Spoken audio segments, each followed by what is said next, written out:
La grève du zèle lancée par 17 syndicats dans le milieu de la justice et notamment directement en lien avec le fonctionnement des tribunaux aujourd'hui.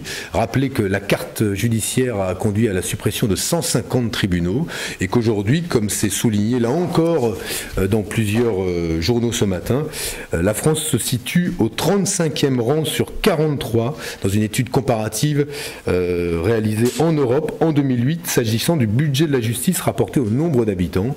Aujourd'hui, on rend mal la justice en France et on la rendra de plus en plus mal. Et c'est ce qui aujourd'hui justifie cette grève, qui est une grève inédite tant elle fait l'unanimité des syndicats dans le monde judiciaire.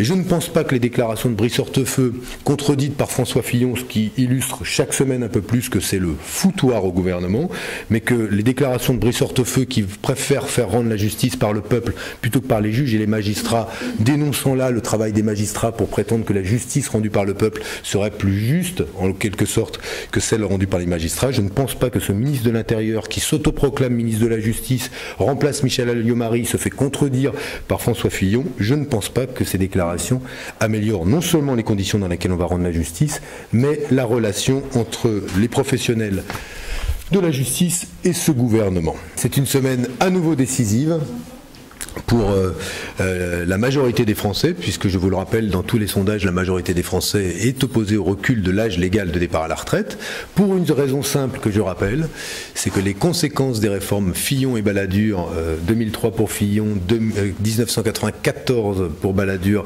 c'est la baisse des pensions, que le recul de l'âge légal de départ à la retraite à 60 ans ou à taux plein, ce sera la baisse des pensions, que cette réalité est parfaitement connue aujourd'hui et par le gouvernement et par toutes celles et ceux qui soutiennent cette réforme, que nous refusons la baisse des pensions, que nous sommes favorables au maintien d'un niveau de retraite décent, que nous sommes favorables à ce que la retraite, qui est un bien commun, au même titre que les 35 heures, au même titre que les congés payés, que la retraite à 60 ans reste ce bien commun, c'est-à-dire cette liberté ou ce droit de tous les salariés à pouvoir partir au terme d'une vie passée au travail, à pouvoir partir et à profiter tout petit peu de sa retraite. Je redonne ce chiffre parce qu'il a été peu cité dans le débat sur les retraites, mais plus récemment on l'a vu dans plusieurs de vos journaux je crois, qui est l'espérance de vie en bonne santé en France. Pour mémoire, elle est de 63 ans pour les hommes, l'espérance de vie en bonne santé, et de 64 ans pour les femmes, ce qui montre toute l'importance aujourd'hui d'un départ à la retraite à 60 ans. Le gouvernement jusqu'ici a répondu non à toutes les demandes des syndicats de négocier. Je dis bien de négocier. Il a organisé un simulacre de concertation. La mobilisation a monté en raison de l'opposition des syndicats au projet gouvernemental.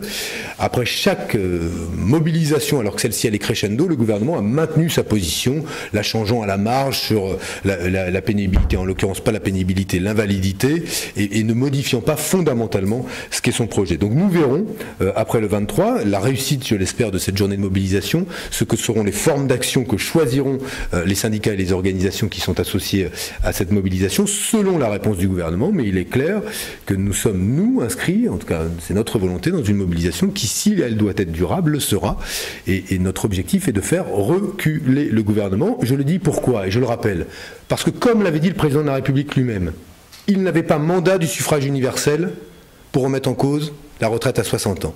Et il le disait lui-même, le peuple ne m'a pas donné ce mandat, je ne le ferai pas. Il a décidé de le faire, en raison de la crise financière, dit-il désormais.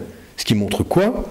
C'est que ce sont bien les salariés qui payent les conséquences de la crise financière, puisque la crise financière a creusé les déficits des comptes sociaux comme des comptes publics. Il a une immense majorité de Français qui, dans tous les sondages, en dépit d'une campagne de conditionnement sur la question de la retraite à 60 ans, tous les sondages disent que les Français sont opposés au recul de l'âge légal. Et pourquoi le disent-ils? Parce qu'ils veulent profiter de la retraite à 60 ans, de ce bien commun, de cette liberté, de ce droit. Eh bien nous disons au gouvernement, vous êtes illégitime à faire cette réforme.